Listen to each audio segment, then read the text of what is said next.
us. We will tell you. Don't worry.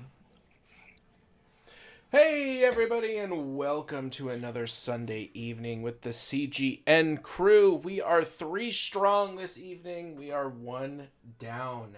We are 1 down because of good news, though. Josh has been inoculated, and so he's dealing with that, which is congratulations for Josh. We wish you well. Aaron has powered through his issues. Sean, I don't know.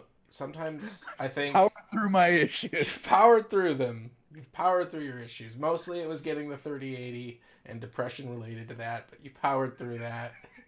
Sean, you're here. I'm here. We're all here. I have to tell you guys something.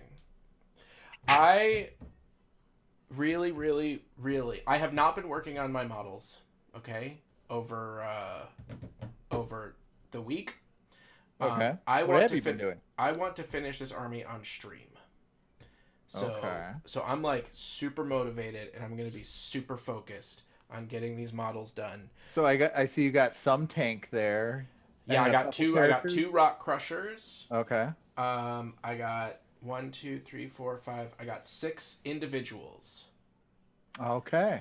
I'm not going to include the basing because I ran out of the Martian Iron Crust, so I have a new bottle of Martian Iron Crust coming, so I can finish the basing.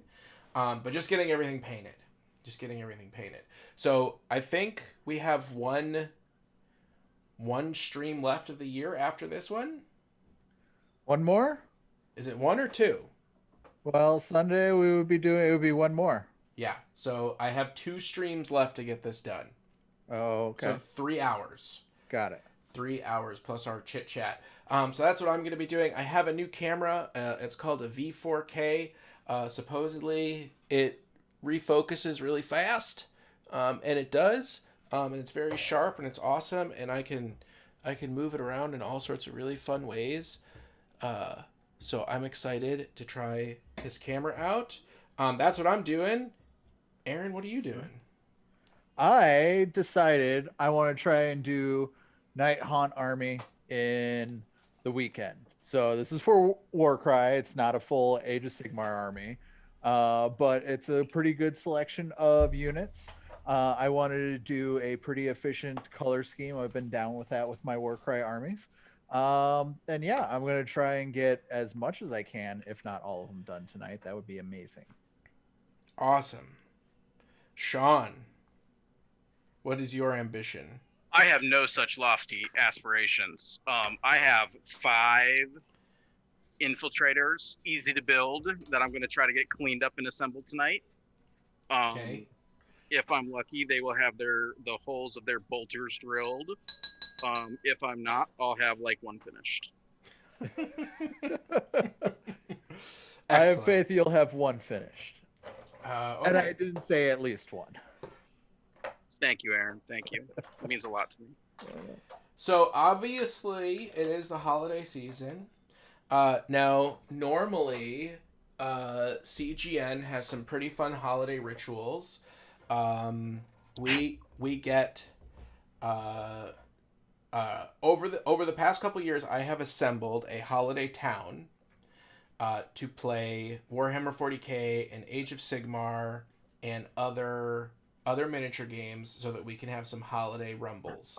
Now, last year we had our 40K game.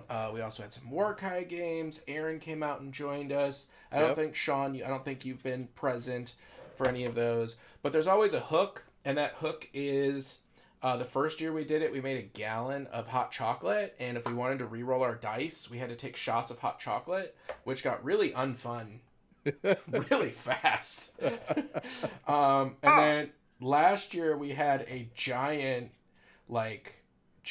corporate box of goodies. Yeah, one of those holiday gift baskets. But like a 4-foot long one.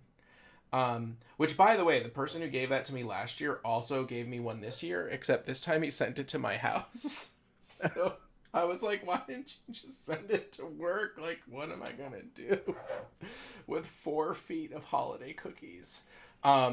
So if you are interested, obviously we're not doing that this year because Richard Smith, evening chaps, hey. So if you're interested in going back in time to 2018 and 2019, there are about 10 videos that you can watch. I'm queuing up one now. I'm going to turn the sound off. But you can see this giant holiday town. We got lights. It's got sound. And in this particular one, this is a Warhammer 40k 8th edition battle report. But it's the Grinch versus Santa. So Josh and I we got a Grinch type model and a Santa model. We made custom rules for it. And it was super fun. And it doesn't want to load. There we go. Good loading. And we play on this awesome holiday town. So check that stuff out. It's really fun. I wish that we were doing it this year, obviously. Yeah. But you know, circumstances are what they are. So if you haven't enjoyed those videos, which I assume you haven't, then go ahead and check them out. I definitely enjoyed it. And what we played Warcry. Yes. And We did. I think you were overall the big winner from that. I mean, I would think so, with all the crackers and nuts and tea selections. What was that I this? What was the special rule that we put in place for that one? I don't remember. We had something. I think if you wanted a re-roll, your opponent got to pick something, or you pick something for your opponent. Did I do the one with you where no matter what it was, you had to dip it in the mustard? No, that was with Josh. Okay. That sounds awesome. Yeah. I would win that shit. I'd be like, cool. Yeah, so It was like spicy mustard. It was like spicy holiday flavored mustard, right? Like holiday. It had some weird accent in it, and but the thing, Sean, is like, listen, I'm on board. Most of the stuff in that mustard was good, but when you're talking about like mint chocolate rolls into, you know, spicy mustard, not all the combinations were thrilling. You know, and now that you say that, I could see that, because like one of my favorite things that comes in those holiday buckets are the garlic stuffed green olives, which if you haven't had, those are amazing. Yeah, dip that in the mustard. Yeah. But that's not the combination, right? The combinations were like you know, holiday bark skin, right? And mustard, right? Yeah. So we did that. Those videos are fun. There's 2 years of them.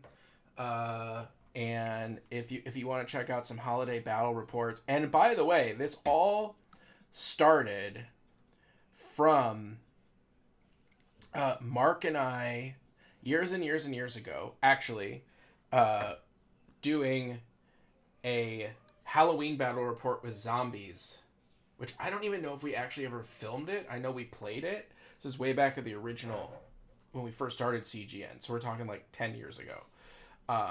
We did a giant zombie battle where every single time somebody, a model died, it came back as a zombie that was essentially an NPC, and then attacked either side.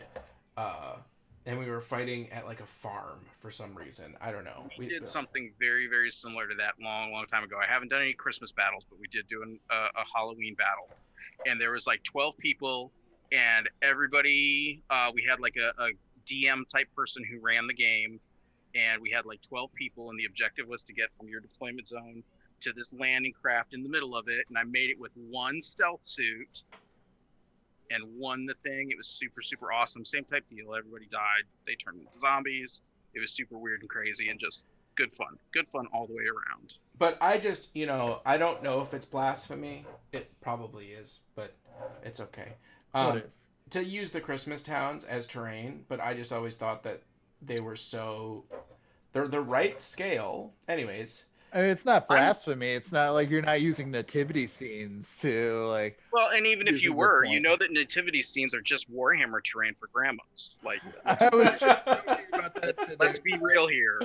Okay? I was listening to fantasy football is Dungeons and Dragons for sports guys. No, that's true. Well, yeah. I was listening to Judge John Hodgman, and that's a podcast where he adjudicates stupid things. And every now and again they do episodes where they just call it Clearing the Docket, and they answer a whole bunch of, like, you know, questions really quickly without actually taking the full case. Sure. But one of them was that the one party was upset with the other party because they wanted all the people in the nativity scene to be facing inwards towards the baby Jesus, because otherwise, if they're all facing outward, it looked too much like it was a stage production and not a nativity scene. Damn. Yeah, man, I could see families broken up over that. Yeah. So they were looking for clarification as to which direction the wise men had to face in their nativity scene. Jesus. Literally Jesus. Towards the North Star, duh. Yeah. You should have that automated on a spindle. On a spindle, just and always facing true north. I love it. Just in case, like Disco wise men. Yeah, you don't want the second coming of Christ to happen during the holidays and to fucking materialize on your front lawn and be like, these guys are so not on the boat. Yeah, they're wrong. They're facing the wrong direction. How could they fuck this up? This was the one thing I told them to get right in the Bible. So, anyways, we have our holiday games. Holiday games are fun. You should check those out.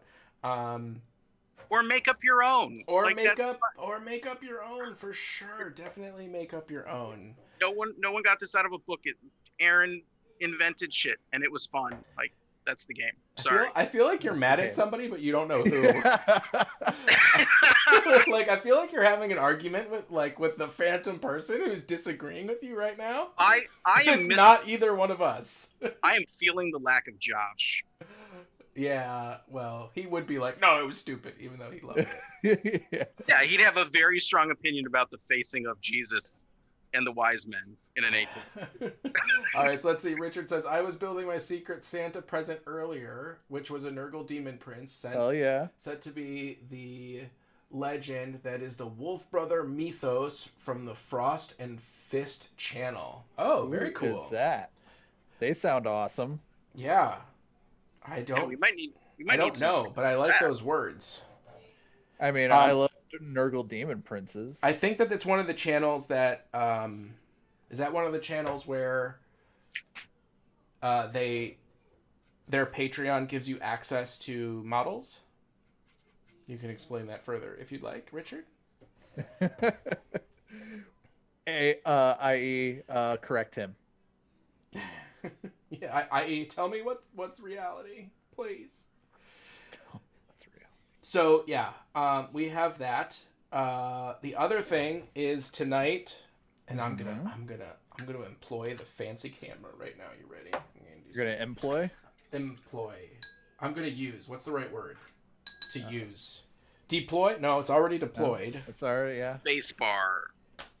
What? Spacebar? Yeah, I'm gonna spacebar. Or maybe enter, I don't know. Depends on what. Okay. So I'm gonna tilt my cool new fancy camera back. I have received in the mail the new GW paint holder handle butt plug thing.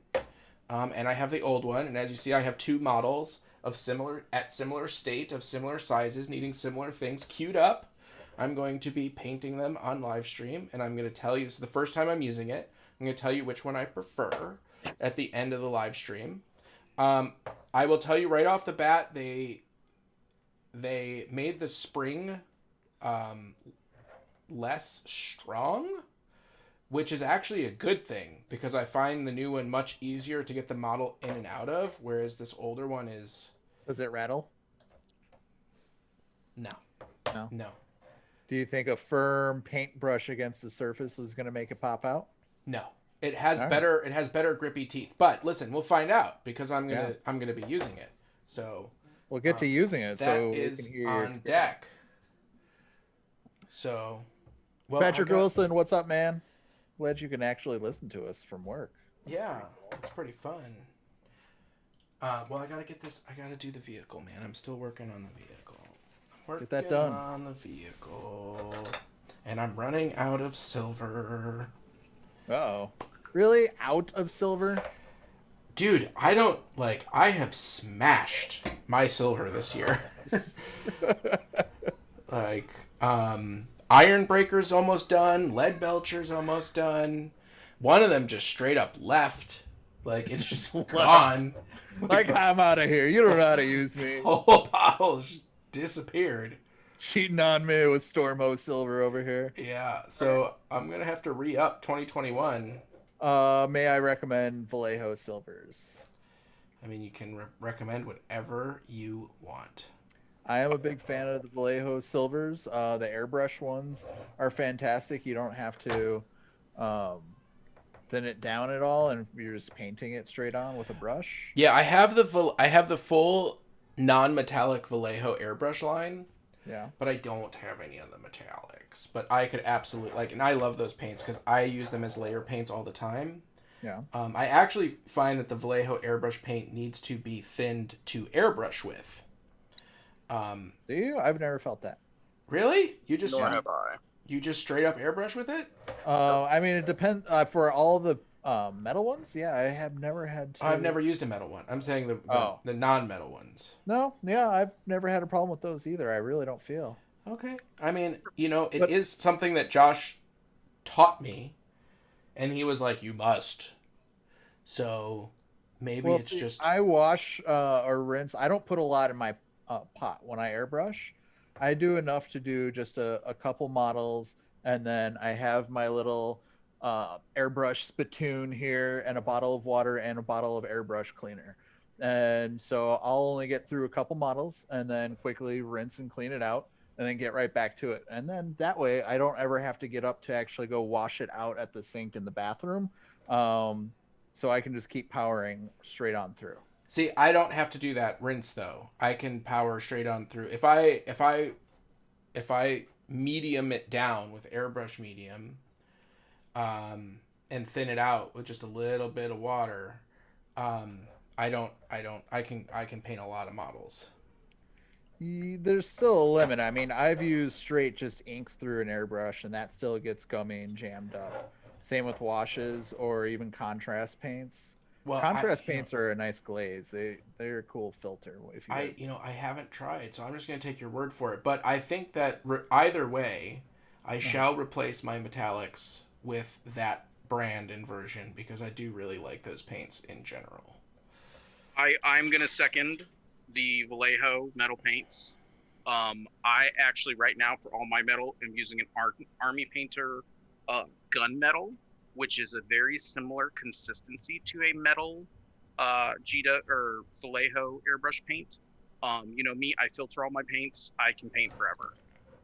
Yeah, Richard Smith's with us. He loves the Vallejo metals. I have to say, I'm really liking, because I'm not painting Space Marines. This, Aaron, this. Oh yeah, but you need but that's the mineral spirits and stuff. Yeah, that's the super special. That's the super special one. And because I asked Josh, I was like, Josh, how do you do your gold so quick? And he was like, I use this stuff.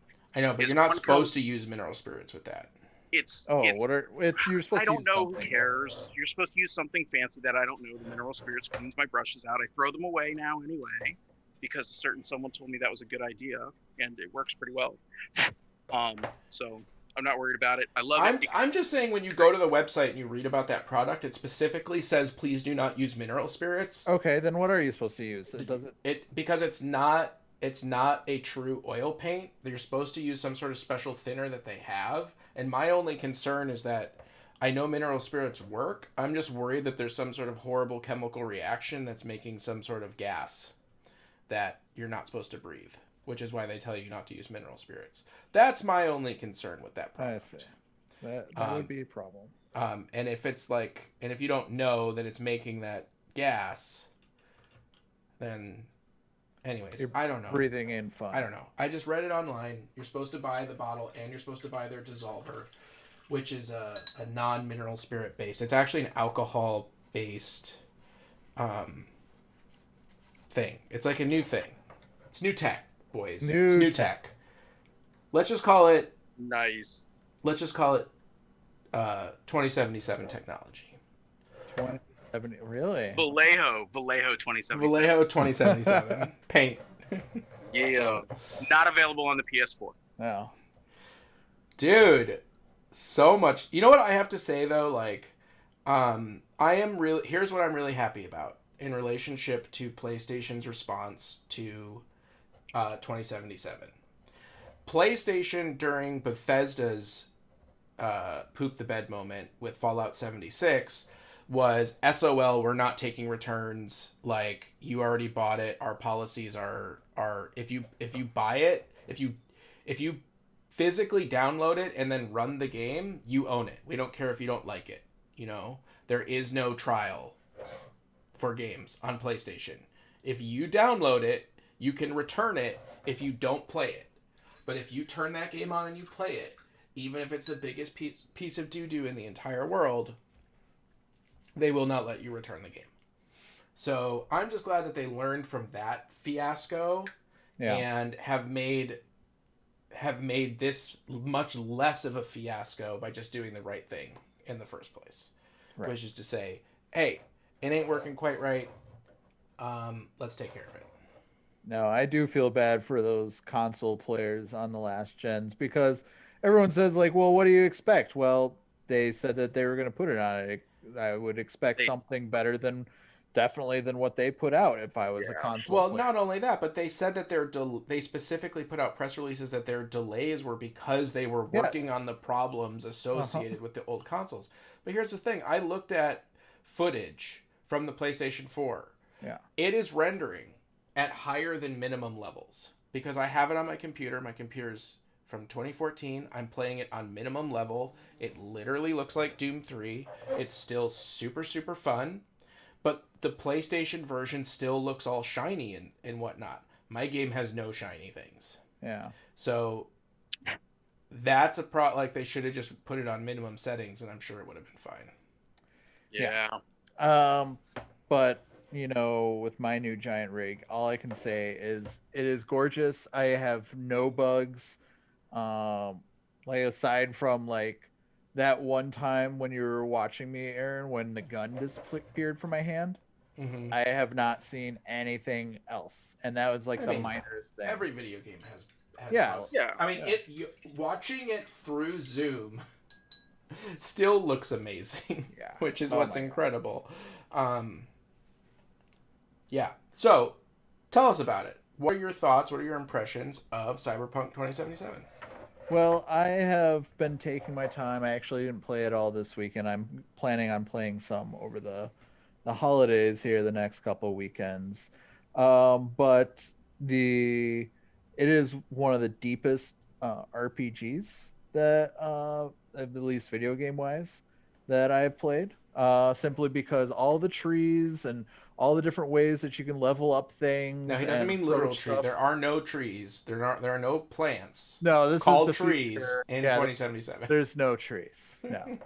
There's no cyber trees. No cyber trees except for your skill trees and things of that nature. And just by like shooting a pistol, the pistol levels up, or just by punching people, your like brawler stuff levels up, and it gets deeper, going down the hacking stuff. Aaron, you said that you hacked through a camera that allowed you to hack through I got camera my highest I hacked nine tech deep essentially, because I went through a 4 camera set that let me hack 3 other devices and then into another camera set and then into the final computer through the camera. So I completed the entire level from outside of the building. That's insane. It took way longer than just. But the fact that you could do that, whereas it's probably a mission that I ran in there, tried to sneak, and then got caught and was like, "Well, screw it, pow pow pow pow pow pow." Yeah. That's how I approach things usually. I mean, my approach right now is hack, and then slash, because I pull out my sword. if the hacking goes wrong, then it's hack and slash. Yeah, I'm looking forward to getting some mantis blades. The driving does kind of suck at first, but you know what? You do get the driving. I mean, the driving feels the same way. I feel like it feels like GTA 5 day one. You know what I mean? Like GTA 5 was a pretty big departure in the GTA series. Maybe it's GTA 4. I don't know. But that first couple days of driving in GTA, I was like, they ruined driving. This game will never be fun. You know, and then 3 months later, you're doing, you know, backflips with semi trucks off of overpasses onto pedestrians to get overkill, right? Like, I'm sure that we'll get used to the driving. Yeah. Which, by the way, that's a real thing from from old school. Oh, GTA. I'm sure. I've seen some of the like stunts on big vehicles. I stopped playing GTA when it became a co-op, like an MMO, essentially. Yeah, and they've been riding that for a real long time now, huh? Yeah, which makes you wonder how long until Cyberpunk goes that way. In about 2 years. Yeah. They said online play possibly 2022, but more than likely 2023. Yeah. But yeah, I would expect 2023 because they got a lot of stuff to do right now. They do have their DLC sort of stuff, expansions are all going to be free, which is very nice. Oh, really? Yeah, because that's Witcher, crazy to me. there was one expansion pack for The Witcher called Blood and Wine. That was essentially a whole nother game. It really was. Yeah. I remember people like talking at least about that, 8 hours of just gorgeous content, very just excellent. So that's at least, you know, gives me high hopes. Like, I think because they reference like all the rich people are on the moon and hanging out in outer space. So I have a feeling one of the DLCs will be you're on the moon or something like that, which would be super cool. Or out on some like luxury barge in space. I'm all about that. Well, I'm just going to throw it out there, man. I miss the good old days of buying a video game and being able to play all the content because you bought the video game. Yeah, and I'm taking my time. From what I understand, there's a lot of the side quests. If you really want to manipulate the game and have a unique ending, really do all the side quests because they get very deep. There's a lot of really good story. They're not just like go kill X dudes. And they can affect how the game story ends. And it's like, why not take the time? Like, I'm not gonna rush through it at all. The prologue you can get through in like 2 hours or something like that. I played it for like 5 or 6. Like, I'm just slowly enjoying it because it's so fun and it's so gorgeous on my computer that I don't drive anywhere. I usually walk. That's a good fucking review right there. Yeah. Not for driving, but for the game. Yeah. All right. Well, we have something pretty cool to show off. So Maximum Heresy, which is one of the artists that I have featured on the I Should Be Painting. He's been featured 2 times, I believe, once as just one of the featured artists, and then as one of the artists in one of my favorite things from 2020.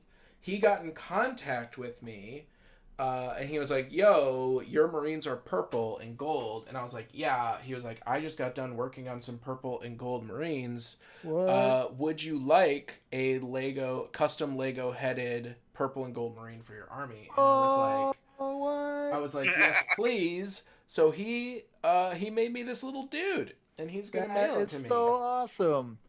He's got the Rambo bandana on there. He's got... Hell yeah. He's got, like... I feel... And the thing is, like, that's kind of how my hair looks when I don't gel it to death. So, I feel like it is almost a little bit of, like, Aaron on the battlefield. Non-gel hair Aaron.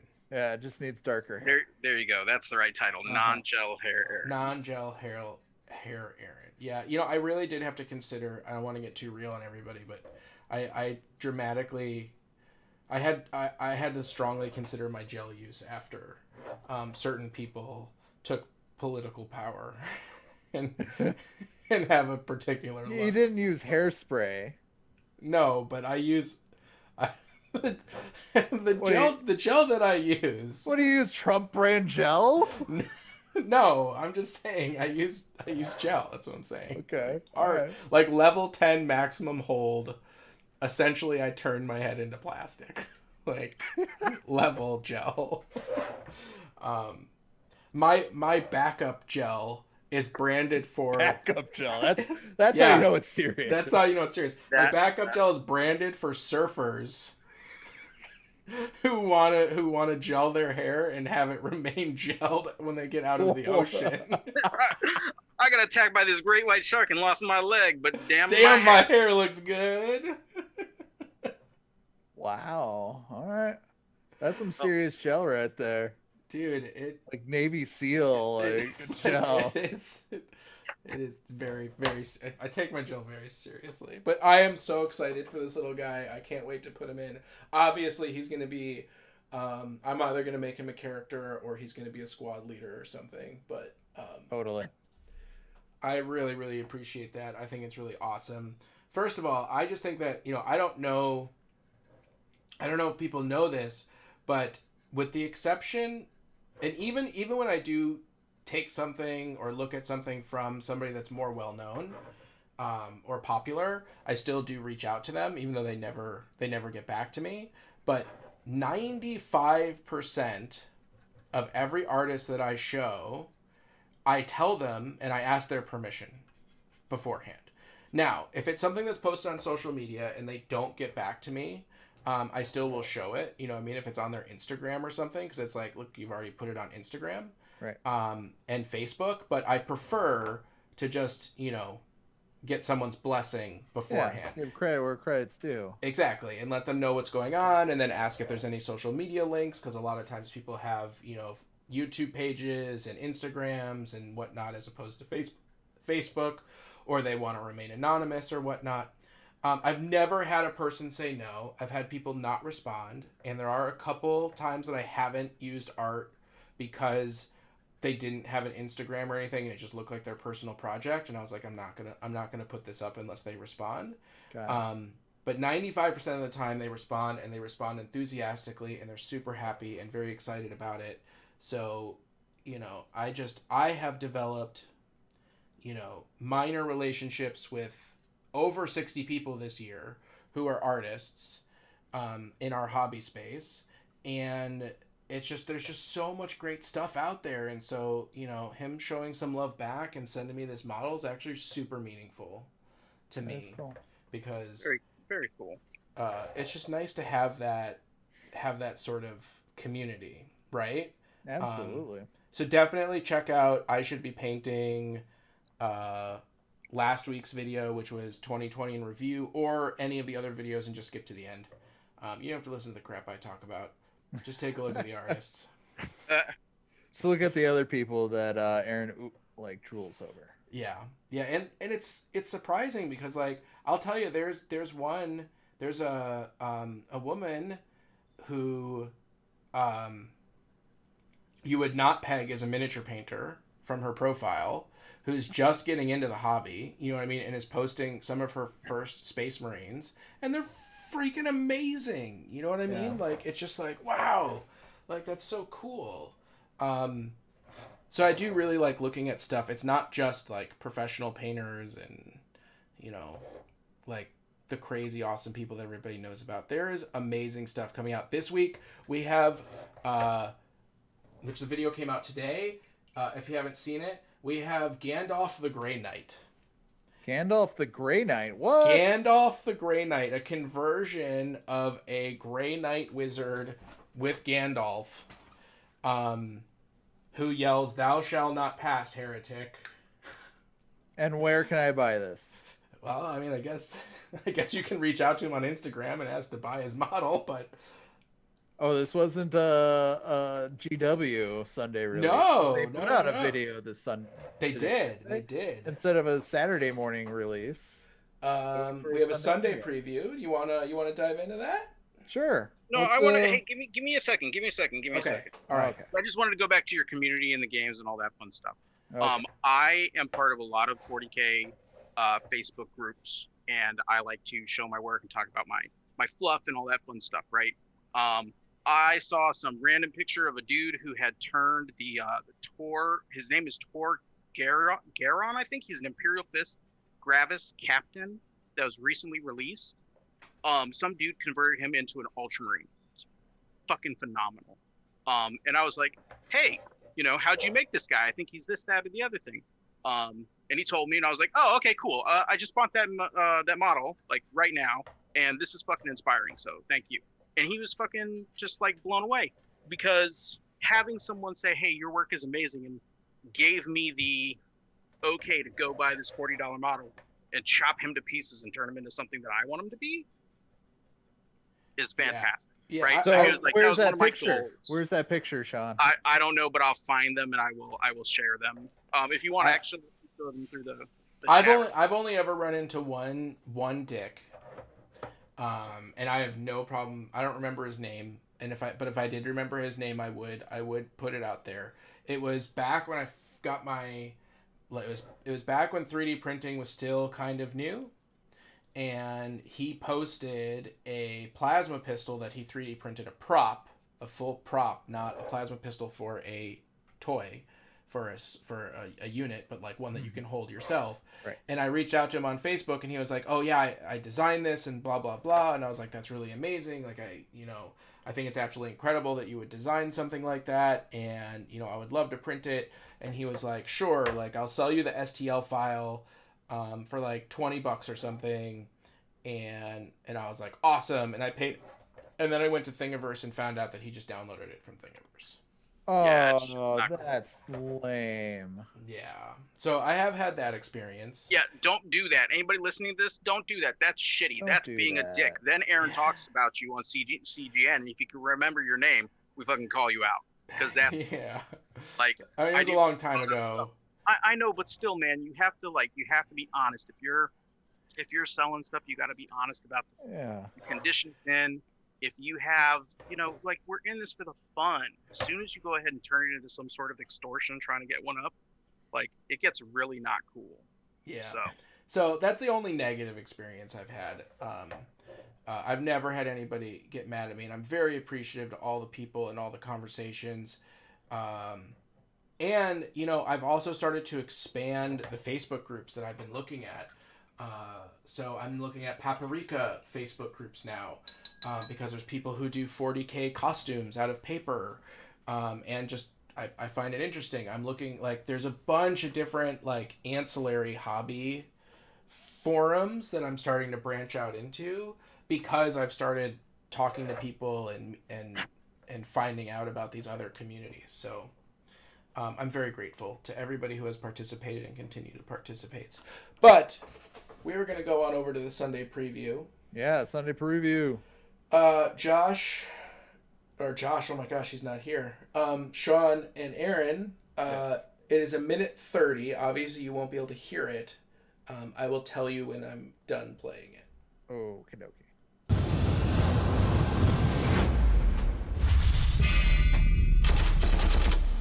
Hello and welcome to This Week in Warhammer. My name is Max and I'm going to be guiding you through the next 7 days of your favourite hobby. It's getting very close to the day where Jacob Bugmanson flies his sky vessel around, delivering presents to all of the mortal realms. But that's not all that's happening next week though. We have new releases for both Warhammer 40,000 and the Horus Heresy. Boxing Day sees the release of Gorzag Gitstomper and Nickit, his loyal companion. Gorzag is based on a classic piece of art from the game Gorka Morka. He makes an incredible orc knob and a brand new painting challenge. You can grab these models from our Games Workshop and Warhammer stores from the 26th of December. They'll be available on the web store shortly after so that everyone will have the opportunity to get these awesome models for themselves. Christmas Day sees the release of the legendary Saul Tarvitz, available for pre-order from Forge World. The Emperor's Children's Space Marine remained loyal to the Emperor, even as most of his legion joined Horus in his great betrayal. He is a real hero. Pre-order it from Friday and lead your loyalists to an incredible last stand. Even though Games Workshop does allow us to have Christmas Day off, we'll still be showing off some new models on the big day. Make sure that you don't miss a glimpse of just some of the incredible miniatures that 2021 has in store. All right, we're back. So, they got Grogzag with his little buddy. So we got. So is orc. that a repackage of a old model from what it sounds like? I don't know orcs. I and think it's a didn't play alongside. resculpt. I think it's Yeah, inspired resculpts. by Yeah, an old model, but I think it's a new sculpt. they got the old hats. Yeah, those. I don't know what you would call them. I don't want to be a horrible person, but Yeah, but they're like the fuzzy hats with like the little spike on top. Totally old school. Now, one thing is, are these going to be limited edition or? It's hard. I think couldn't they tell with are. these. I think they are limited edition, but the order is coming out on or near Christmas Day. It's the day after, on Boxing Day. On So Boxing on Day, my birthday. Yes. on your birthday. Then there's also Saul Tarvitz. That one says Christmas Day itself. Pre-order from Forge World on Christmas Day itself for the Captain of the Emperor's Children. Yeah. And he does look pretty dope. Looks pretty cool, but just not so interested in Emperor's Children, which is really funny because when I got back into mini painting, I was going to do an Emperor's Children army because I really thought Noise Marines were badass. And then I mean, it's a terrible color scheme. I don't know why like anybody would paint that color scheme. purple and gold does seem like a bad idea.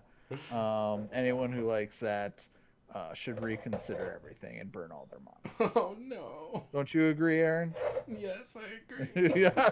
I think Saul Tarvitz was one of my favorite characters from the early books. Really? I considered getting him for him being a badass character. Like he's Well, he's got an awesome sword. Yeah, he's what you want your Space Marine to be. Yeah. Right. I certainly didn't envision him in my brain to look as such, but it makes sense, with Fulgrim and all that good stuff. Mm-hmm. Yeah, so good dude. I liked him.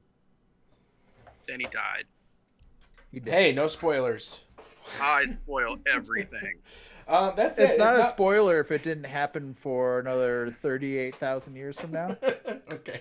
Ooh, good point. So, yeah. So they're not a lot of stuff, but not into loyalists though. Yeah, I hear you. Love the helmeted version. Yeah, dude, the helmet. I was gonna say, the non-helmeted version, helmeted version, gorgeous. This guy's done. I'm just not a fan of the plumage up there. Yeah, but that's a very, very kind of common thing back in the 30K. Yeah, no, I get it. It's just I'm not a fan of That those. stuff. Yeah. Like them. Yeah, I will not lie, man. I expect there to be more.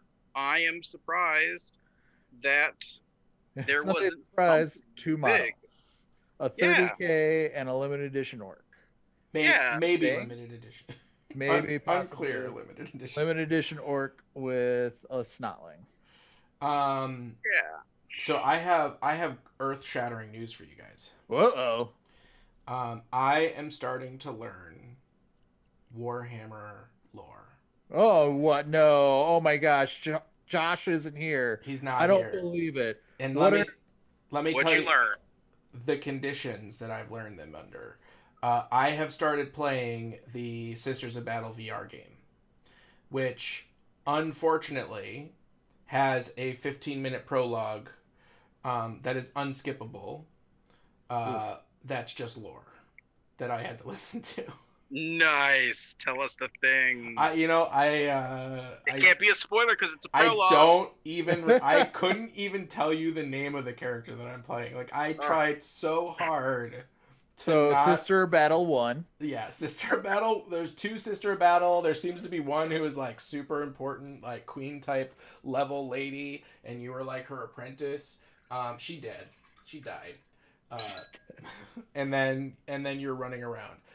The VR game though, so far is super fun. And I'm recording and will be posting each chapter as I play it.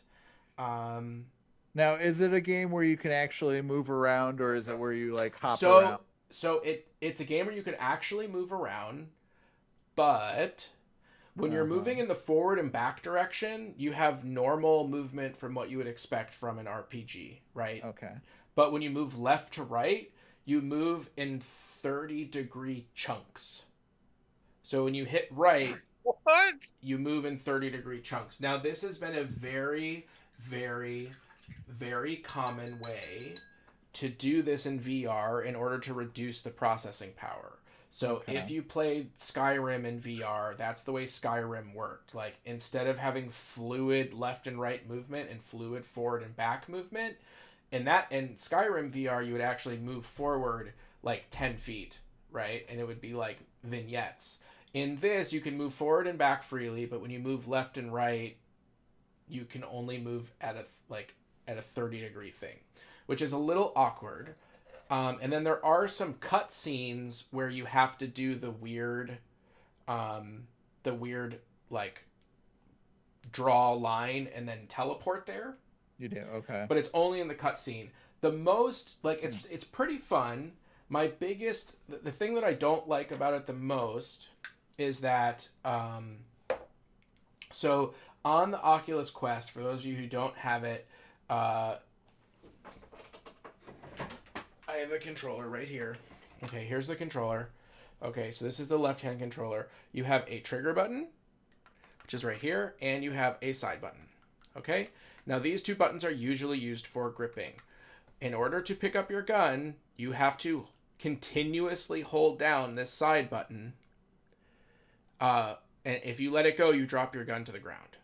At any point? At any point. You have to continuously be holding the side button, which needs to be a toggle for that. Which is kind of a nightmare. On top of that, your bolter lives on your hip. You have to reach down, push that button, draw your bolter, shoot your 24 shots, hit A, eject your magazine, reach across your body, touch your left hip in order to reload it with a new magazine, and then lift it back up and shoot the whole time, never accidentally letting go of the hold button, or you will drop your gun on the ground. Yeah, see, I like the whole action process. I'm okay with that, but this whole having to actually like hold the gun, because like, is there a lot of story in this game so far where you're supposed to be dropping things? There's no. So why is that a mechanic? I don't know. It's very annoying.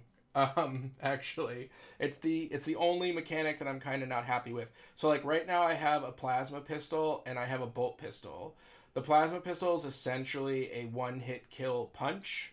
It has no range. It's a zero range weapon. But whatever it touches, it destroys. It's kept on your left side. Now you can draw it with your left hand and shoot, but the problem is then your left hand is also the controller that you go forward and backwards with, so it's very difficult to hold the gun, move forward and backwards, aim and shoot. Like, it's just physically difficult / uncomfortable. So what you have to do is you have to take your bolt pistol, put it back on your hip, let go of the hold button, using your left hand, pick up your plasma pistol, then transfer it to your right hand, drop it, and then grab it mid-air so that it's in your right hand. So that you can move around. It's a little clunky. It's a little clunky, but the graphics are pretty freaking sweet. I'm not gonna lie, they're pretty awesome. Is the gameplay fun? And the gameplay is really fun. Shooting cultists in the head is great. I'm really enjoying that. Driving, being on top of a rhino, shooting a storm bolter, excellent. I've only finished chapter 2. And I will be posting the chapters as I finish them on CGN. That's cool. I really can't wait to watch. Also, Oculus does not allow me to record my microphone while recording gameplay. So I haven't decided if I'm going to do a voiceover, but it might be just straight. You should read lore! Read lore! Yeah. Read the Sisters No, of Battle. you don't have to read the lore. The lore is read out loud to you. No, that's what I'm saying. Where you would have had mic content, read the Sisters of Battle Codex for the audience. No, the mic content would have been like me explaining how grumpy I am that I keep dropping my pistol and why I can't open the door. Yeah, no one wants to hear that. Yeah, that displeases the Emperor. We're telling you what to do right. I don't understand. You understand, you just don't want to do it. I don't follow you. You're being very confusing right now. Uh-huh. Listen, It's impossible for me to ignore the lore and play this game. Okay, I'm gonna. So have you learned anything? If you asked me to recite anything, the answer is like no. any actual just information you could spit. No. Okay, so you haven't learned any lore. Apparently, I haven't retained anything yet. But I'm sure the deeper I get into it, I will. Okay. I will retain it. It does. The game does open on a pretty awesome scene of you watching two titans fight each other. Oh, cool. Which is pretty cool. But yeah, so I've been playing that. In between my virtual reality workout sessions. And the Sisters game. 20 minutes of the Sisters of Battle game counted for 3 minutes of workout time. What? In terms of hand movement. There you go. Just play that like 9 hours a day and you're good to go. You're good to go. Huh. I wonder how much story there is to it. It's all story, dude.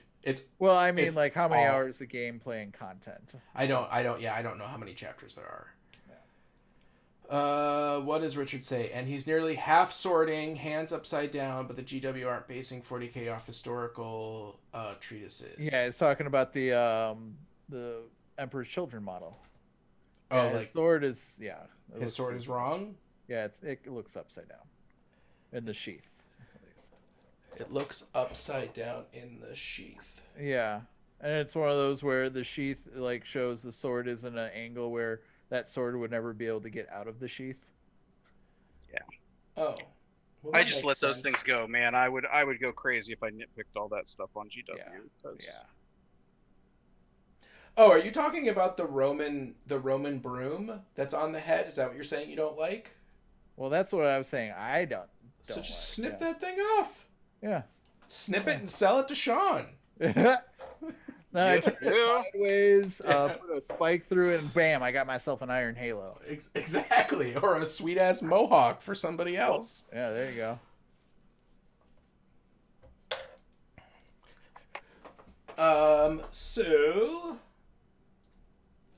You guys want to talk about Dragonfall and Gen Con? Sure. Well, yeah, the thought of cons in 2021. There's still rollout very, very early stages of the vaccines. I don't think anyone in the country has gotten their double dose yet because... Nope, my neighbor has. Oh, they've already gotten their second dose? Yep. Oh, wow. I thought it hadn't really been around long enough for that to happen because isn't it supposed to be... 21 days. 21 days. Yep. It's been 3 weeks that the vaccine's been out. Okay, that's super cool. She's a doctor. Unless she's lying. Good for her, but the math doesn't work to me. Unless she's lying to us, like to be cool or something. Like, hey. No, my understanding is that she got both of her doses. Okay, I know one of them is like 20, or no, one of them's 21 days and the other is like 14, 15 days. So one of them's shorter than the other. But anyways, that's super cool. But come con season, which I'll just say like kind of like late spring through fall, because there's usually not a whole lot of cons in like November, December. Yeah. So yeah, what's everyone's thought? So Gen Con is saying that Gen Con has released that, right, and I'll put that on the screen. Gen Con has a holiday 2020 message. I don't know the date that this came out. I don't think it has a date on it, but it says holiday 2020, so it's not that long. It says, our goal for the new year is to hold Gen Con 2021 as planned in person in Indianapolis from August 5th to 8th. We are working towards that objective with health and safety as our top priority. A variety of factors need to come together for a physical convention to be feasible, and we're carefully monitoring local, national safety and travel guidelines, health data, resources availability, and the advice of our finest sages, scientists, and sorcerers. So, is it a statement no because of insurance purposes? Because they obviously have like probably contracts in place years in advance, right, for some of the stuff I mean, related like space and whatnot for the I can speak a little bit to that. So, Okay. you know, I do sit on a nonprofit board, and we hold an annual meeting, and like not nearly as big as Gen Con. Not Um, 80,000 people? not even close. Maybe not Oh. even 80 people. Mm. And like we for 2020 we were able to get our money back. Yeah. Right?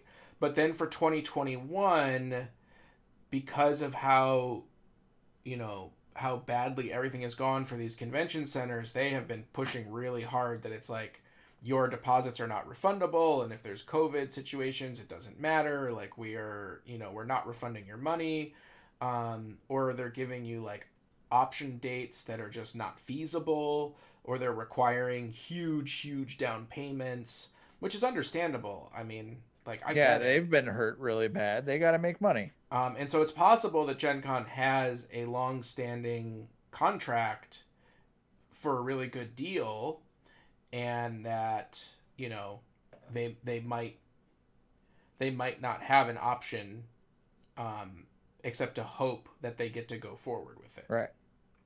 Because if they make efforts to go forward and the state or city tells them, no, you can't do it, then their insurance kicks in and they get the refunds or that money.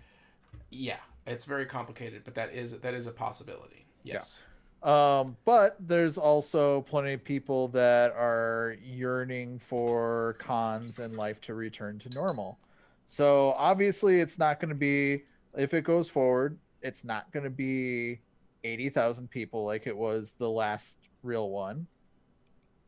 I'm very happy I got to go to that one. I didn't get to go. Yeah, you didn't get to go. But it was large. It was interesting. I don't know if I would have even gone again, COVID regardless. But not that many people are going to go. Like, do you think it would even be half the number of people? Honestly, I have no idea. I don't know. I mean, because there's still, for Gen Con, there's still plenty of people that come internationally. Yeah.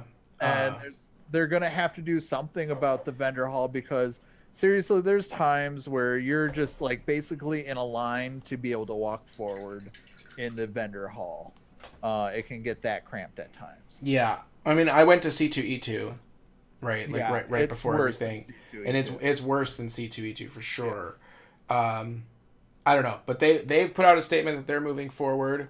Dragonfall has also put out a statement that they're moving forward, and they are moving from Illinois to Wisconsin, specifically to fancy Wisconsin, Lake Geneva.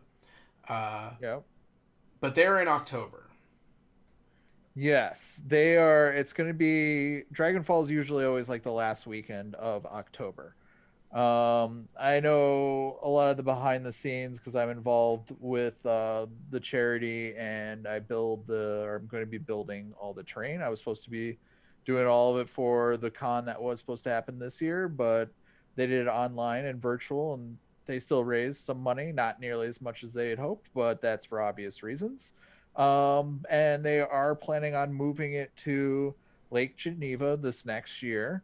Home of Gary Gygax, right? Mm-hmm. Where that is where not Dragonfall, we were just talking, Gen Con started, if I'm not mistaken. I do believe so.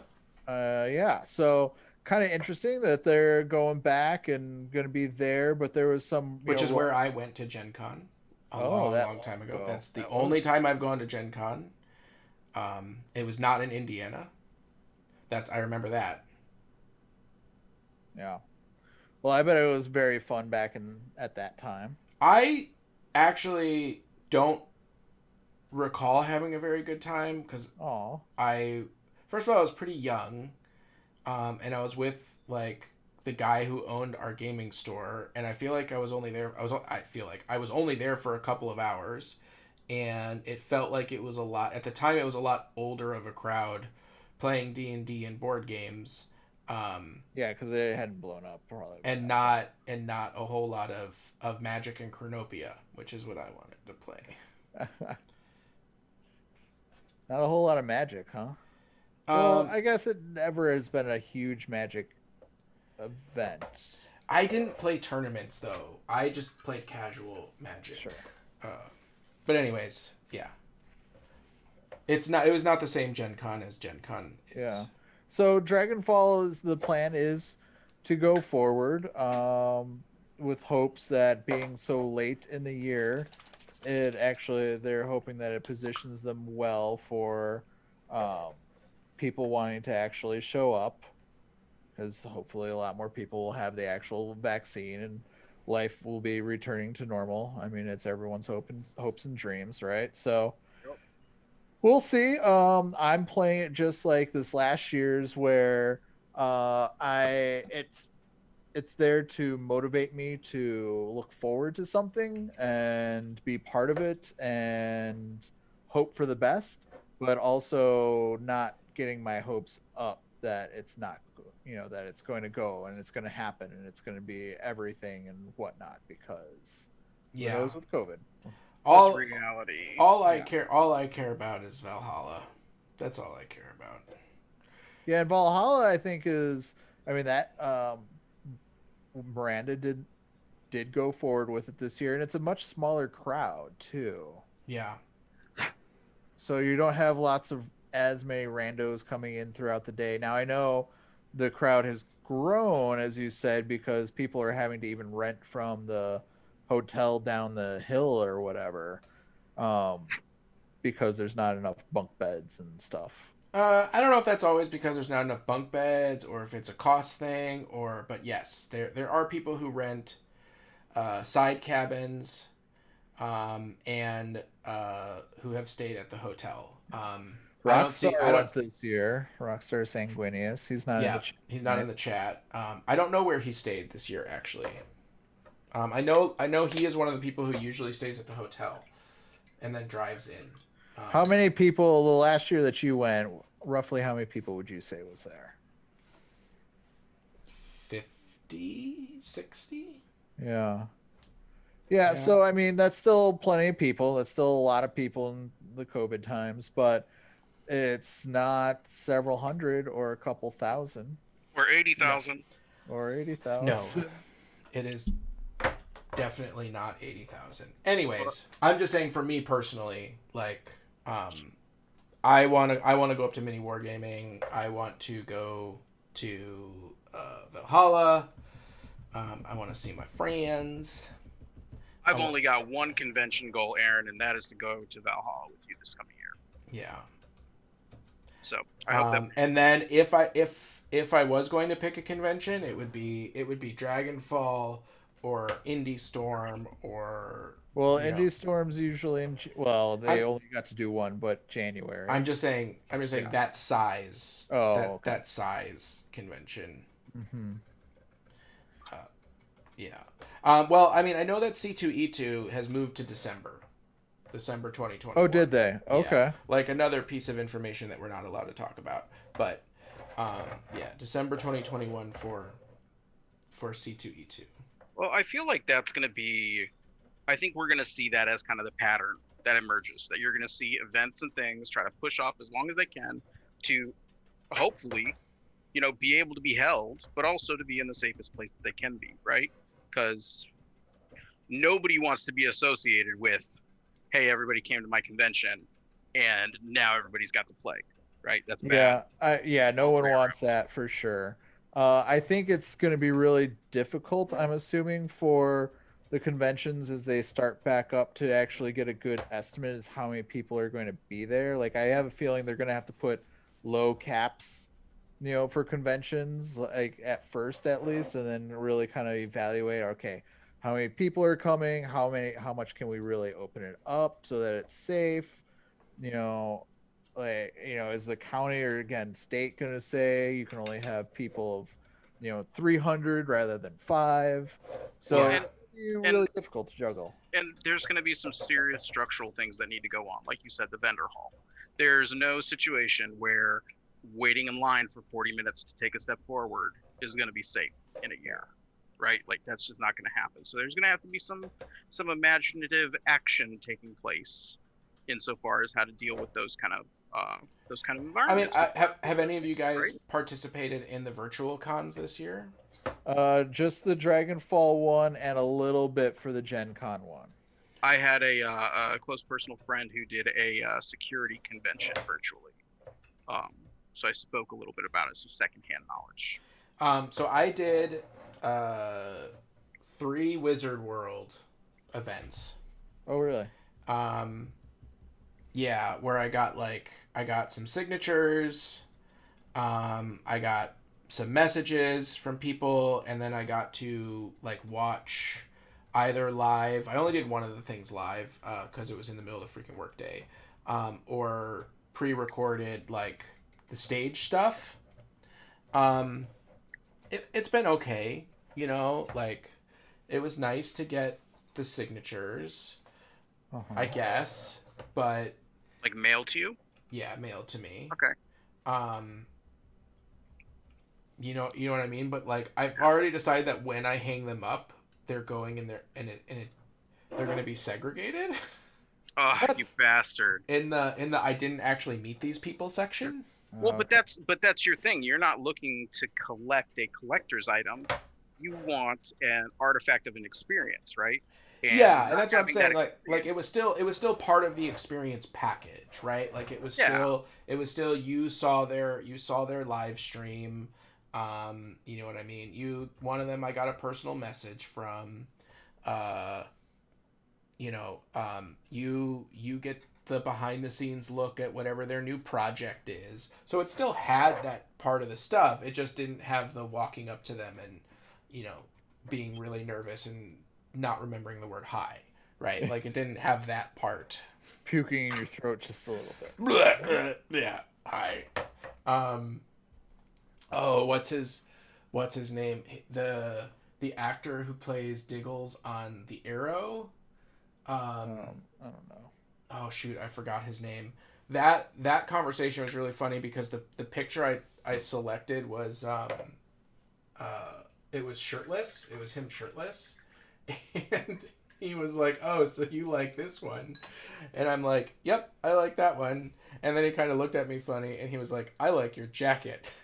Oh. And that was the extent of our conversation. Nichols, I think, might have been trying to pick you up. I don't know, but yeah. So there was that happened. Well, for the sake of the story, you should totally go with that. I should. That's closer to the Felicia Day story. So the Felicia Day story is that I went and I got my photo taken with Felicia Day before the autograph signing, right? And so in C2E2 there's a different section. And for anyone that doesn't know, you should probably clarify C2E2 is the Chicago Comic-Con. Yeah. Chicago. The Chicago Comic-Con, sorry. I don't know why they don't there's the New York Comic-Con, there's the San Diego Comic-Con, there's the Chicago Comic-Con. They call it C2E2. So you go to like the separate section and they're like you wait in line and you can't see anything and they're essentially in a tent. And I go up and I'm looking up right now at the picture of me awkwardly standing next to her. I walk in, she looks at me and she goes, "It's so nice to see you again." And as soon as she says that, I can't speak. Like, I literally don't know how to respond because obviously I've never seen her before. I don't know if she's messing with me. I don't know what's going on. I just stand there really quietly. She put her arm around me, which you can see in the picture, and I'm like stiff, like straight arms, like smile, and then I just leave. I don't even say thank you. I just walk off. So fast forward 24 hours. Now I'm in line to get her autograph, and I'm with my friend Chris So, which he's a. We can talk about Chris So some other time. He's a good friend and he's a great guy. He happened to have won the Settlers of Catan Chicago Comic-Con like Grand Prix. So he's big time. I mean, I don't know if he's big time. He's just smart, like very good at Settlers of Catan. He's just like an all-around like awesome person. He has no stat below 18 if he was a D&D character. Okay, let's just put it that way. So I want to be him when I grow up. Yeah. So anyway, so we both go up, and I am wearing a light costume, meaning I have a cool jacket. That's like kind of fancy. It's a fancy blazer, and underneath that I have a LED shirt that has Tony Stark's, Mark One reactor in it. Okay. And I kind of did my hair to look like Tony Stark, and I was wearing Tony Stark like glasses. So I was like Tony Stark, not in Iron Man, which is a very light cosplay, right? Okay. Very light cosplay. So I go up and I have the picture and I hand it to her, and she's like, "Oh, yeah, this picture was so fun to take, and wow, your chest is just glowing, and I just really want to stare at your chest and get drunk." And I'm just like, "Uh-huh." And by the way, What? I'm not kidding. By the way, the entire line was just girls. It was just young girls who wanted her to autograph her book. And I was the only dude in the line. Wow. And so I'm just like, uh-huh, okay, it's nice to meet you. I was like, I think what you did with Geeks and Sundry is pretty awesome. Like, you're a writer, you're an entrepreneur, like you're a business owner, like all that stuff is really great. And she's just like, yeah, like we definitely, like your shirt is definitely very engaging. And I'm like, mm-hmm. And we walk away. And like literally 10 feet away, Chris turns to me and he goes, I think she hit on you. Yeah. And I was like, no, that's not what happened. It sounds like it. No, Sounds like it. that can't be what happened. I think she's just a nice person. So those sorts of experiences you don't get when you just buy an autograph from the internet, I think, is the long and short. Well, you don't think Felicia Day is gonna like step into her video chat and just go age, sex, location? Yeah, I don't think so. No. No. It's funny though, because like I remember the first person that I got an autograph from, I literally couldn't speak. Who was it? It not even somebody super famous. It's the girl who played the shapeshifter in True Blood. Wow. So you gotta start somewhere, and she was in like one. She was in like one season or something, and could not even say hi. Somebody else had to talk for me. Now, after doing it for, I don't know, 10 years or something, I don't care anymore. I will say whatever. I will talk about whatever. You know what I mean? Like, I'm much less you're a gritty veteran of the signature circuit. That's right. I am. You know how the game is played. I had a person walk away from me. Ooh, who walked away from you? I won't name the actress, but there was nobody in her line, and she was actually in a show that I really liked, and so I legitimately wanted her autograph. So I was walking up the aisle at C2E2, and these aisles are meant to hold like 200 people, right? So it's a long walk when nobody's in the line. And I am about halfway up, and she just turns and leaves. Just turns and leaves, and I get up to the booth, and the actress next to her, like her assistant, is just like silent, just staring at me. And the actress next to me, who has a line, stops what she's doing, and she's like, I think she'll come back, but we can chat for a minute if you like. Did that actress come back? She did come back. And I picked a photo, and then I tried to have casual conversation. I was like, my question was, have you ever been to Chicago before? And her response was, we're in Chicago. And then she signed it. What? Yeah. I was just like, okay. All right. Okay. Now, cool. So who would you say is the person that you got a signature from or met that was like clearly did not want to be there? Like her. What's the most? Her, yeah. For sure. But I will tell you the three best people that I've gotten signatures from. Okay. Besides your girlfriend Felicia Day. Besides Felicia Day.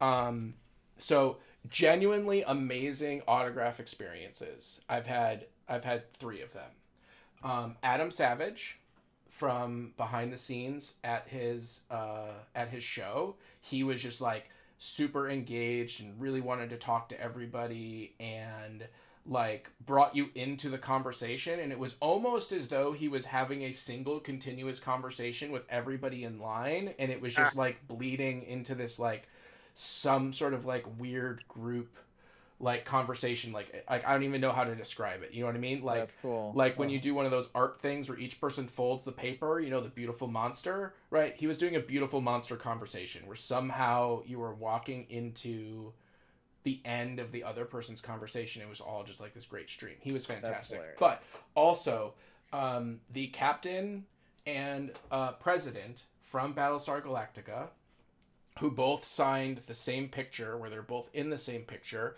Not only did they write like a paragraph each, which was just crazy, they also each talked to each person for like 5.5 minutes. What? That line had to been real long.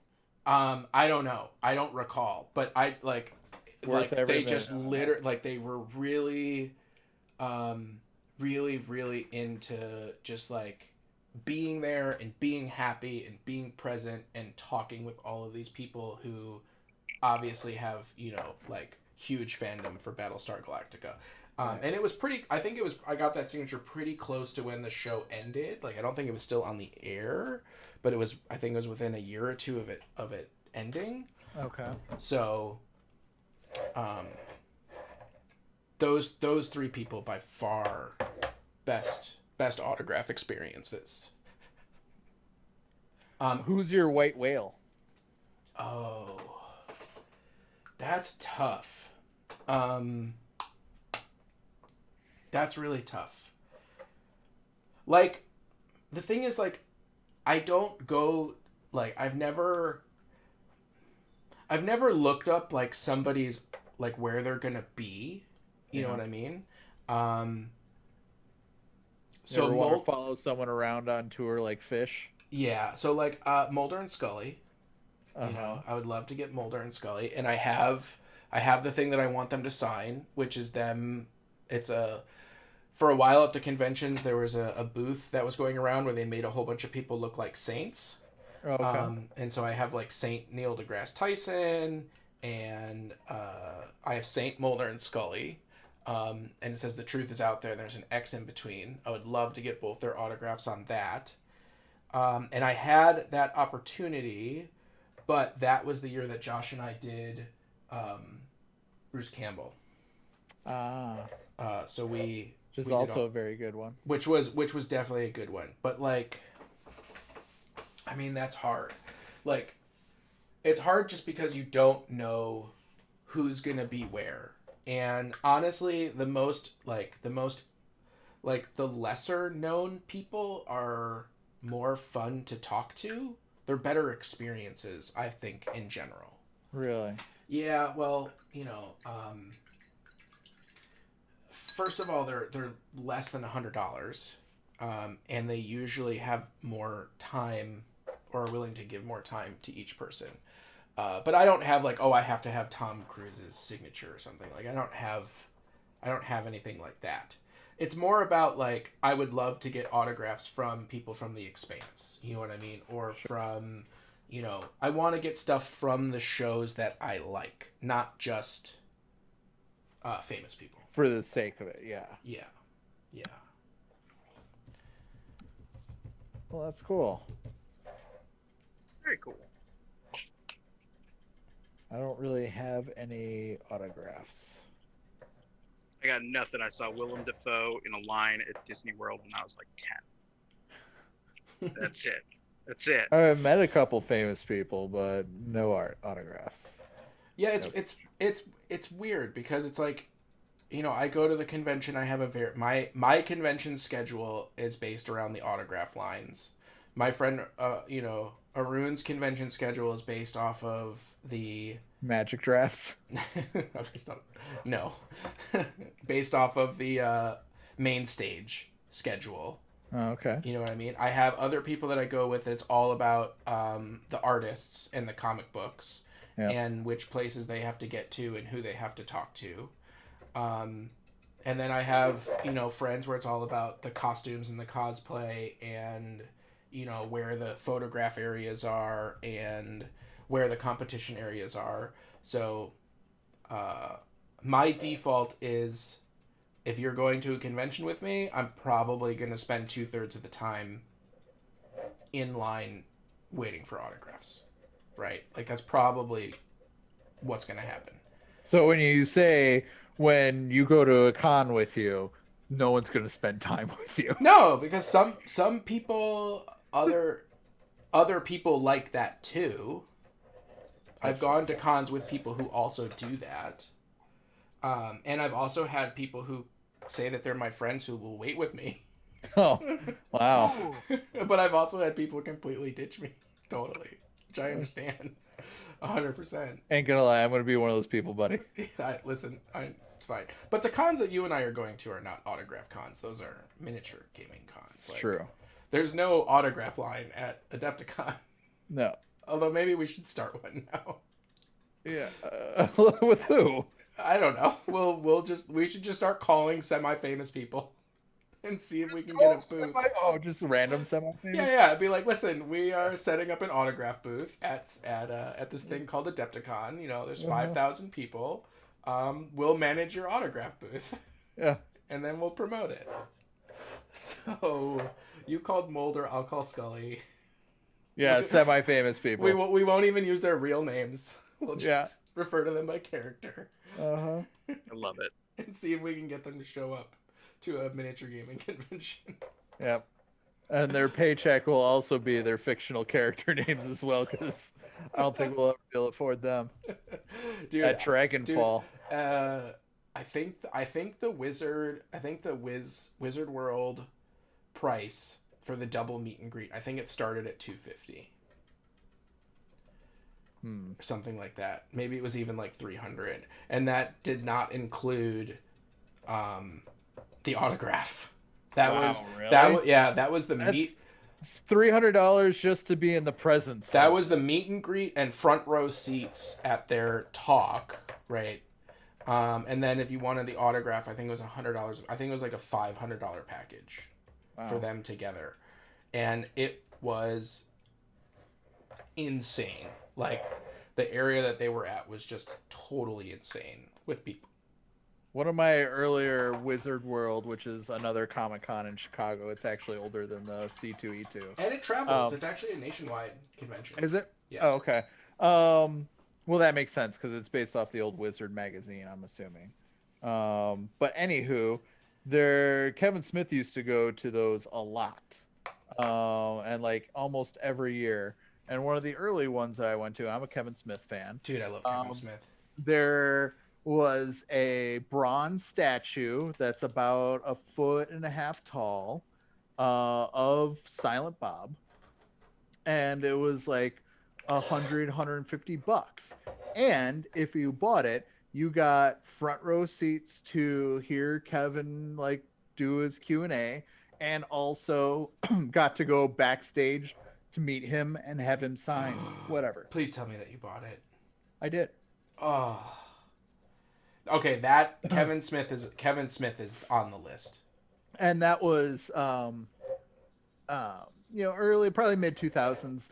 And so he gets off stage and the lady's like, all right, come back, because he's going to be walking right back to his like hotel room or whatever. So she's like, whisk me right back there. And I didn't have anything else but the statue. He's like, oh, hey, man, what's going on? It's when he used to smoke cigarettes. And we're in a convention center, mind you, in Chicago. And he pulls out a pack of cigarettes and lights one up behind the stage at the Comic-Con in the building. And he's like, oh, what's going on, man? Hey, what do you want me to sign? You want me to sign here on the bottom? What do you want me to write? Like, I don't know. He's like, all right, I love you, Aaron. And I was just like, oh, nice. Oh, Kevin Smith loves me. I got the proof. And for $150 for a big bronze statue, dude, that's freaking awesome. That's a deal. I think his name is Kevin Chong, who was on Kevin Smith's show. Oh, the comic book men. The comic book men. I saw him walking around at C2E2, and I got him to stop and take a picture with me, and he was super thrilled about that. But then he actually wanted to talk about comic books, and I know less about comic books than I know about 40K lore. So that conversation ended quickly. You're what they would call not a reader. I read plenty. I read a Manuals. lot. Yeah. I like technical manuals. Yeah. I just don't read. I mean, hey, I've been at that point in my life before, but pull back, man. Read some fiction. I read fiction. It's just Not on your magic cards. That doesn't count. That little flavor text at the bottom that does paint an arc in the story does not count. Why are you so mean, Aaron? I kind of want to add. I kind of want to figure out how many books worth of magic flavor text I've read now. I think that's a good goal for next time. I need to approximate the number of magic cards that I own versus the amount of flavor text versus average length of books. I do read books, okay, like the Founders Trilogy and H.G. Wells and Supernova era. I read lots of books. They're just not 40K books or comic books. Okay? How about audiobooks? I like some audiobooks. That's what when I say read, I mean I listen to. Oh, okay. Audiobooks. I have really lately gotten back into the paper novels, specifically the 40K like current history of what's going on. Yeah. I am super loving it. I have a buddy who is all about that shit, and I'm like, what are you talking about? So I have been inspired. Wait. He's all about what? He's all about what?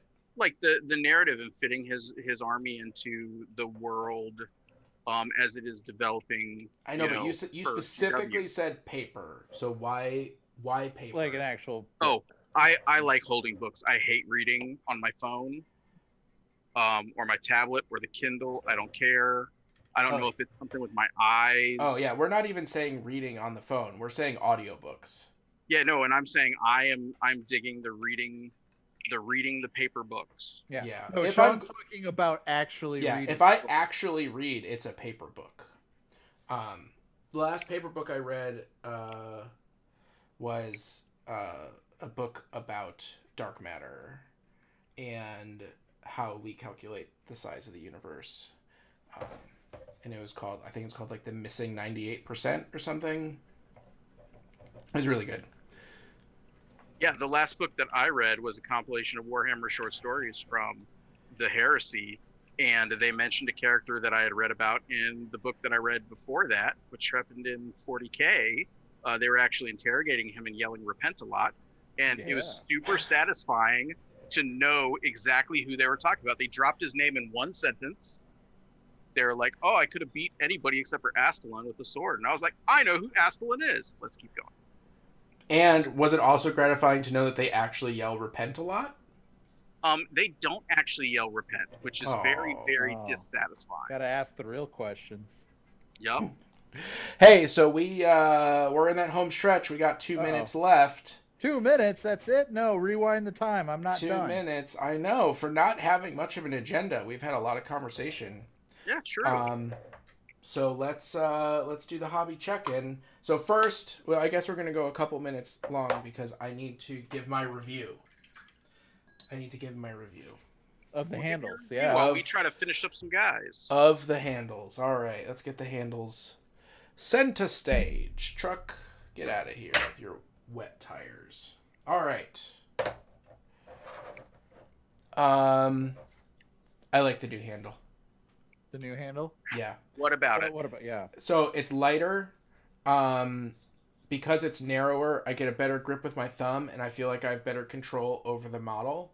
I like that it wasn't as much of a struggle to get the model into position. And these ridges, now that I have something that doesn't have ridges, now I'm feeling those ridges, like, now the ridges are bothering me. Oh, okay. But mostly it's about getting my thumb right here. Here's one Around of my that neck. thoughts, of why maybe they created that new handle is, do you think that would fit better in like your son's hand? Oh, it If it's narrow? absolutely does fit better in my son's hand, but I think that the bigger grip is actually better for him.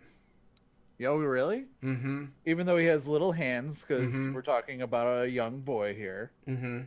I think I would still have him paint with the because he lacks the fine motor control, right? I like this handle because it gives me more fine motor control with my left hand. It's less stable, Okay. you know what I mean? And so it's like You can it's whip it more around a little more. precise. Yeah. But this one is a little bit more blunt. There's less movement, less control that I have in holding it. So I feel like this is actually better for a less experienced painter or someone who's Okay. still building fine motor control. Yeah. But I do like the new handle. It's light, it's smooth, it's got really good positions for the thumb. I like that the spring is not nearly as difficult to move around. Now, I don't own the side connector thing that has the grippy handles. There's a side connector. What? Yeah, so there's like a piece that you can attach to these that have like an arm that sticks out that has I thought that was alligator clamps. Oh, I thought that was just people like putting weird extra stuff on them. I didn't know that UW No. actually. No. You can actually buy that, and it's magnetic. you're talking about. You have it. You Yeah. own it. I own it. Uh-huh. Yes, that. I don't know if that fits on the new handle because it only has one magnet. But for Well, some this reason, it still is has a like- magnet. Like, it's built on there. It's not like I can pop these off. Oh, see, I thought you could take them off. No, Yeah, I it's thought they attached plastic. the magnet. Oh, Nope. okay. No magnets whatsoever. All right. Well, so then that's irrelevant. All right, but in terms of what I got done, I got all the silver done on all of the guys. There's not a single thing that has any paint that's missing, which is great. I got all of the silver dry brushing done on both of the trucks. I think I'm in a really good position to get this done next time.